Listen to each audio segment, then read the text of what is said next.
السلام علیکم ورحمۃ اللہ وبرکاتہ۔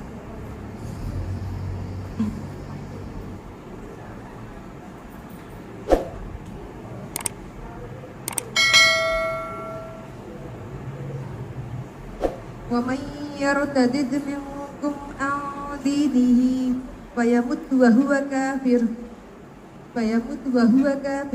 فأولئك حبطت أعمالهم في الدنيا والآخرة وأولئك أصحاب النار هم فيها خالدون۔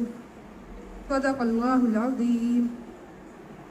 اور تم میں سے جو شخص اپنے دین سے پھر جائے اور پھر وہ کافر ہی مرے تو ایسے لوگوں کی دنیا و آخرت میں سب اعمال برباد ہو جائیں گے اور یہی لوگ جہنمی ہیں اور اس میں ہمیشہ رہیں گے۔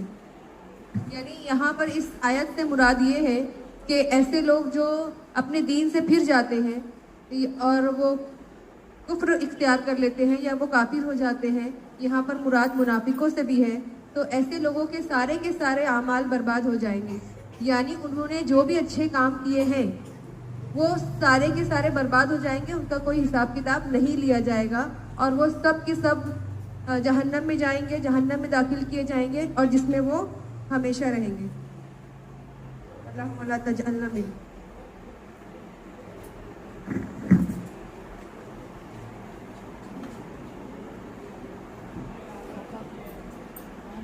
میں فلاح انسانیت ٹرسٹ کی جانب سے آپ تمام کا اس تربیتی کیمپ کے آخری دن آپ کا استقبال کرتی ہوں۔ کل ہم یہاں پر جس مقررہ کو سن رہے تھے، ہینا فرحین میڈم، آج بھی انہی کا خطاب ہوگا۔ آج ان کا ٹاپک الگ ہے، تو میں بلا تمہید کے میڈم کو آواز دیتی ہوں کہ میڈم آئیں اور ہمارے طلبہ سے، طالبات سے، ہماری آڈینس سے مخاطب ہو جائیں۔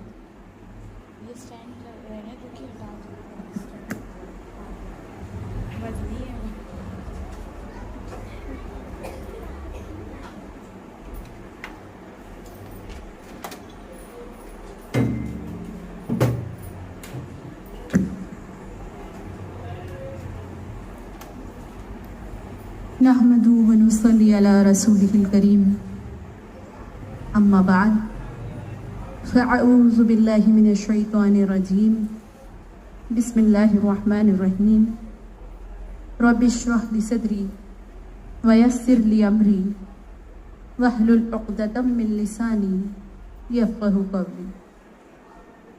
السلام علیکم ورحمۃ اللہ وبرکاتہ۔ عزیز ناظرین،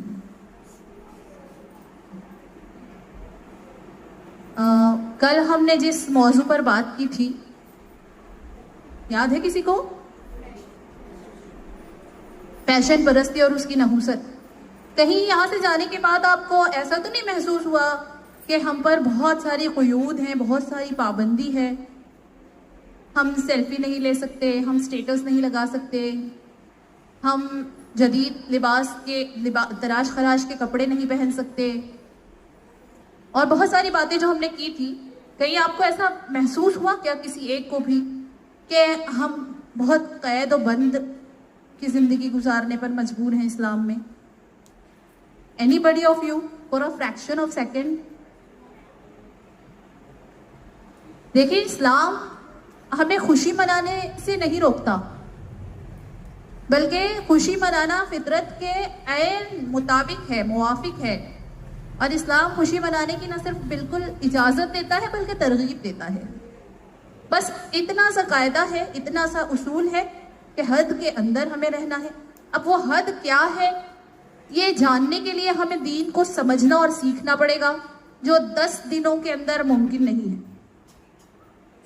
تو میری آپ سے یہ ریکویسٹ ہے، آپ کسی نہ کسی دین فہمی کی محفلوں سے جڑ جائیں، چاہے وہ قرآن فہمی ہو یا وہ عبادات کو سکھلایا جا رہا ہو، جہاں کہیں پر اگر اخلاق درست کیے جا رہے ہوں تو ایسی محفلوں میں اٹھنا بیٹھنا ہمارے لیے ضروری ہے۔ زنگ لگ جاتا ہے ورنہ ہم پر، ہماری معلومات پر۔ شروع کرتے ہیں آج کا ٹاپک۔ آج کا ٹاپک دیکھیے، جب سے یہ تربیتی کیمپ لگا ہے، بلکہ اس کے لیڈیز کے لیے اس کو شروع کرنے کا ایک بہت بڑا مقصد یہ موضوع ہے کہ جس طریقے سے ارتداد کی خبریں ہم سن رہے ہیں، 8 لاکھ لڑکیاں، 5 لاکھ لڑکیاں، تو یہ ایک بہت بڑا فکر کا موقع تھا کہ لڑکیوں کے لیے بھی اس طریقے کے کیمپس کا انعقاد ہو، جہاں پر انہیں جو اسکول کالج سے جڑی ہوئی لڑکیاں ہیں ذرا ان کی تربیت کی جائے، ان کی پالش کی جائے. یہ ایک بڑا وجہ ہے ارتداد. لیکن جتنے بھی دن بات ہوئی نا ارتداد پر، جب بھی بات ہوئی ہم نے سرسری بات کی اور آگے بڑھ گئے. ہم نے آج کیا کرنا ہے، آج اس کے اوپر خصوصی بات کرنے ہیں، اس لیے ہم لوگ کہ آج اس کو سمجھنا ہے کہ ارتداد کیا ہے، کیوں ہے، کیا ہوگا اس سے اور کیسے بچیں ہم. تو آج کا جو ہمارا موضوع ہے وہ یہ ہے کہ فتنہ ارتداد. ارتداد یاد رکھیں آپ کے ایک فتنہ ہے. آپ لوگ ہمیشہ کی طرح بہت خاموشی سے دل کے کانوں سے سن رہے ہیں اور ایسا لگتا ہے کہ آپ کمپیوٹر مائنڈ ہیں، کہ سب کچھ آپ کے اندر نقش ہوتے جا رہا ہے، کیونکہ کوئی مجھے نوٹ کرتا ہوا نظر نہیں آتا. شروعات سے میں نے کئی بار کہا، میم نے بھی کہا آپ سے کہ چیزوں کو نوٹ کرنے کی عادت ڈالیں. آپ یہاں سے جائیں گے، 1 دن یاد رہے گا، 2 دن یاد رہے گا، بہت ہوا ہفتہ بھر یاد رہے گا، پھر آپ ساری باتیں بھول جائیں گے. لیکن اگر آپ کے پاس وہ لکھا ہوا ہوگا، جب بھی آپ اس کو کھولیں گے پورا منظر جو ہے نا وہ آنکھوں کے سامنے گھوم جائے گا. یہ ایک میموری کا اس کو ریٹین کرنے کا ایک طریقہ ہے کہ لکھ کر چیزوں کو یاد کیا جائے. لیکن آپ میں سے بہت خال لوگ ہی مجھے لکھتے اور نوٹ کرتے نظر آتے ہیں. چلیں ہم دعا کرتے ہیں کہ اللہ یہ آپ کے دلوں پر نقش کر دے. کم ٹو دی ٹاپک، ارتداد، فتنہ ارتداد. ارتداد کیا ہے؟ ارتداد کو کیسے ہم ایکسپلین کریں گے؟ بہت آسان سمپل سے اس کا ایکسپلینیشن ہے کہ اسلام قبول کرنے کے بعد کفر کی طرف لوٹ جانے کا نام ارتداد ہے. کیا ہے ارتداد؟ اسلام قبول کرنے کے بعد، ہم تو پیدائشی مسلمان ہیں الحمدللہ ثم الحمدللہ، جتنا شکر ادا کریں نا اس ایک نعمت پر وہ کم ہے ہمارے لیے کہ ہم پیدائشی مسلمان ہیں. میں تو بار بار یہ کہتی ہوں کہ اگر ہم پیدائشی مسلمان نہ ہوتے تو ہمارا کیا ہوتا. رونگٹے کھڑے ہو جاتے ہیں جب میں یہ سوچتی ہوں کہ کون بتاتا صحیح راہ، سیدھی راہ. ابراہیم علیہ السلام جتنا ہمارے پاس ذہن تو ہے نہیں کہ ہم فطرت کی نشانیوں کو دیکھ کر خدا کو پا لیتے. اللہ کا کروڑ احسان ہے کہ اس نے ہمیں پیدائشی مسلمان بنایا، کہ ہمیں خدا کو پانے کی کوئی شعوری جستجو نہیں کرنی پڑی، بلکہ ہماری فطرت میں، ہماری گھٹی میں یہ پڑا ہوا ملا ہم کو کہ ہمارا رب ایک ہے اور اس کا کوئی شریک نہیں.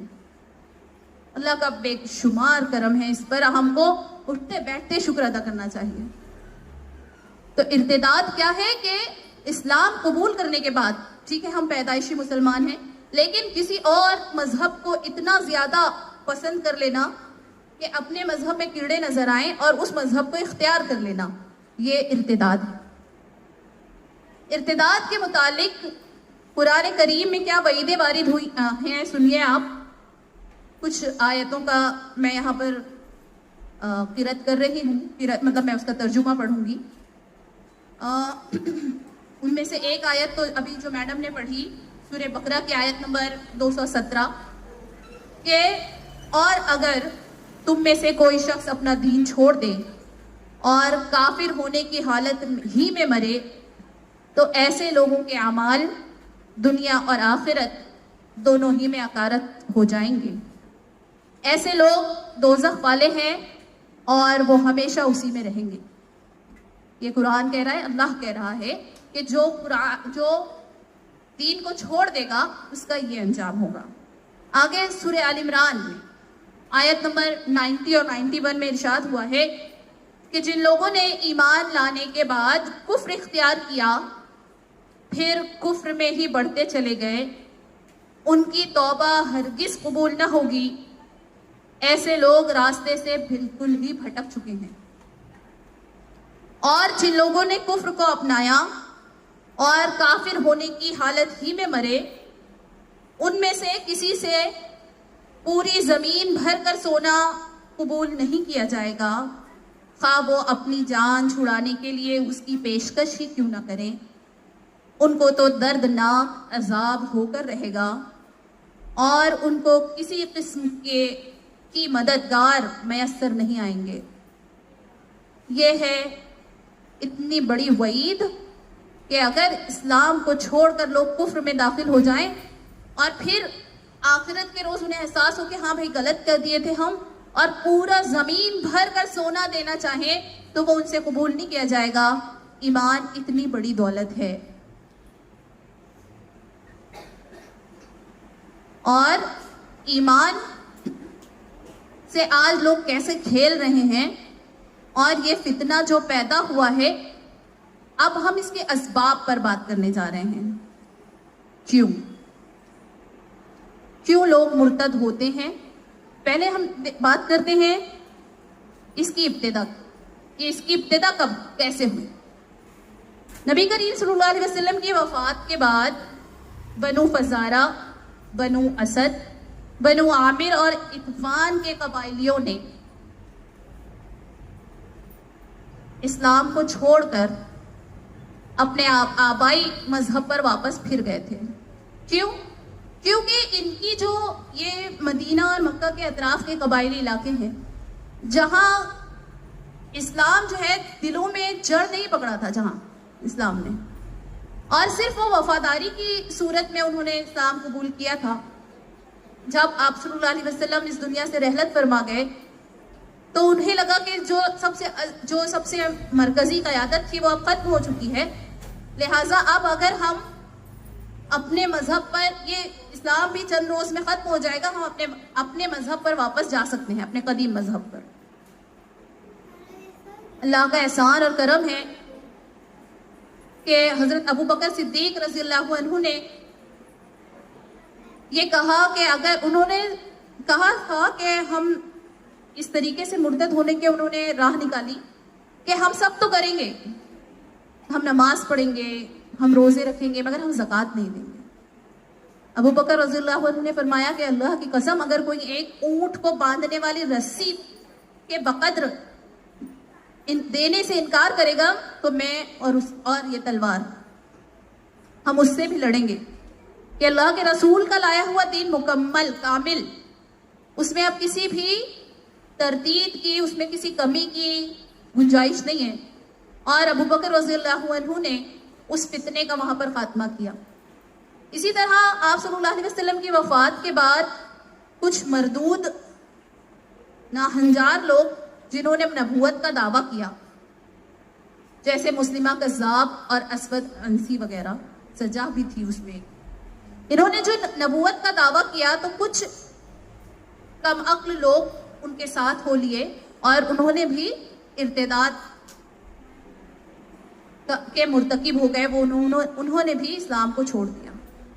یہ ارتداد کی ابتدائی صورتحال تھی جو میں آپ کو بتا رہی ہوں۔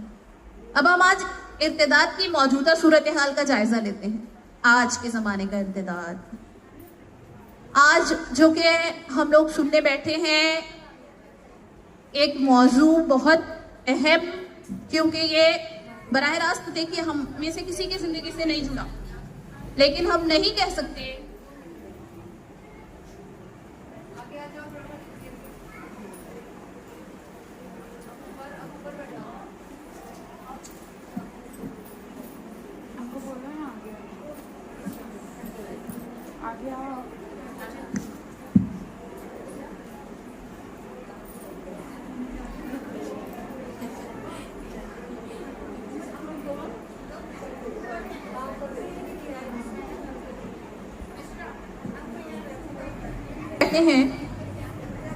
کہ لوگ مرتد کیوں ہو رہے ہیں۔ آج کے اسباب، پرانے اسباب کیا تھے وہ میں نے بتایا آپ کو۔ ابتدائی دور میں جو لوگ مرتد ہوئے اس کی ایک وجہ تھی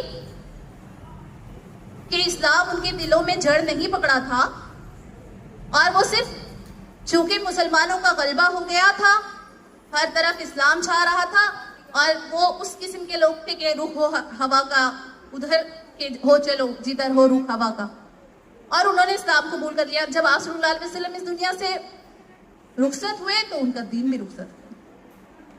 اور وہ لوگ جنہوں نے نبوت کا دعویٰ کیا ان کے ماننے والوں نے ارتداد کیا, مرتد ہوئے وہ اور دین کو چھوڑ دیا. آج کی بات کریں ہم, آج 1400 سال کے بعد جو حالات ہیں وہ اور زیادہ ہولناک ہیں, بھیانک ہیں.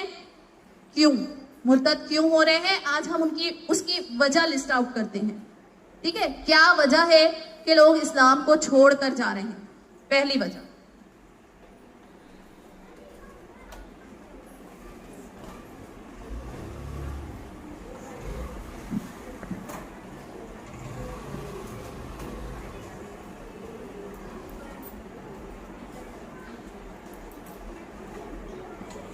جہالت. پہلی وجہ ہے جہالت, علم کی کمی, علم کا نہ ہونا, یقین کا نہ ہونا, یقین کی کمی اور تربیت کی کمی. ایک ایک ٹاپک کو ہم ڈیٹیل میں ڈسکس کریں گے. دوسری وجہ ہے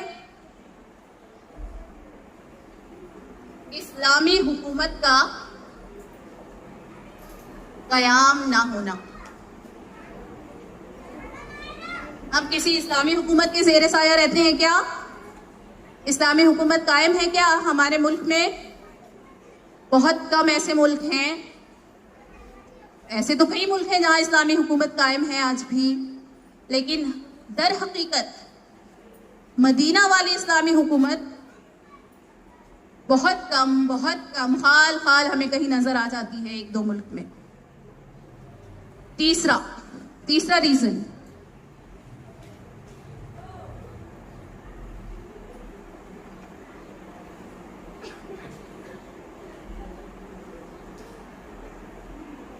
قدیم اور جدید کا تصور. بہت سارے لوگوں کے خیال میں جو نیا انٹلیکچوئل طبقہ جو پیدا ہوا ہے اس کے حساب سے اسلام 1400 سال پرانا ہو چکا ہے اور دنیا کے بدلتے ہوئے تقاضوں کے ساتھ وہ ہم آہنگ نہیں ہو سکتا. یہ ایک ریزن ہے کہ لوگ اسلام کو چھوڑ رہے ہیں. ہم اس کے اوپر اور ڈیٹیل میں بات کریں گے. ایک اور وجہ, ایک بہت بڑی وجہ ہے یہ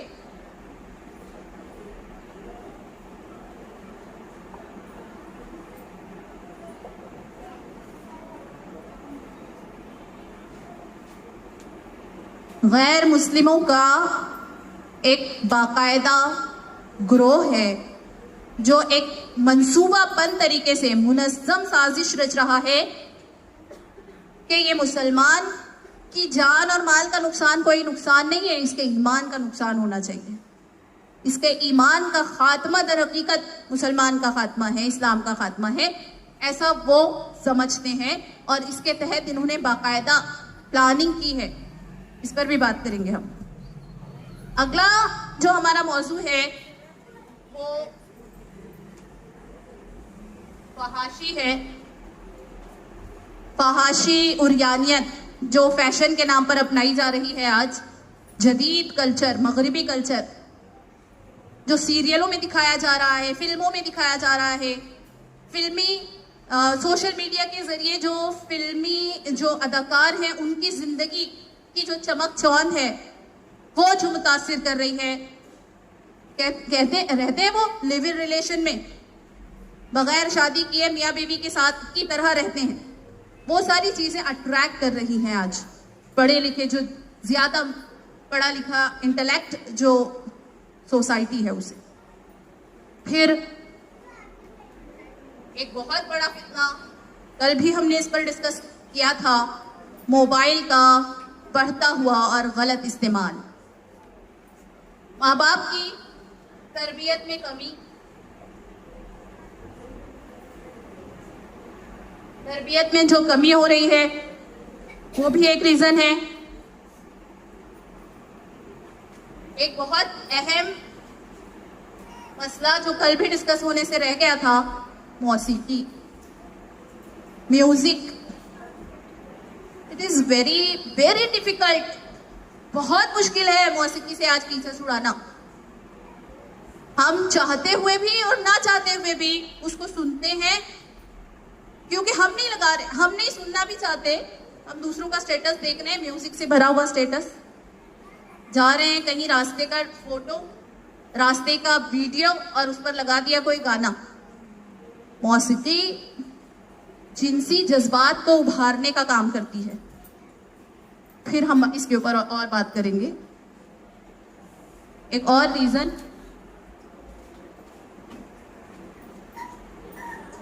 بہت بڑا ریزن ہے یہ، کوئی بھی ریزن چھوٹا تو نہیں ہے۔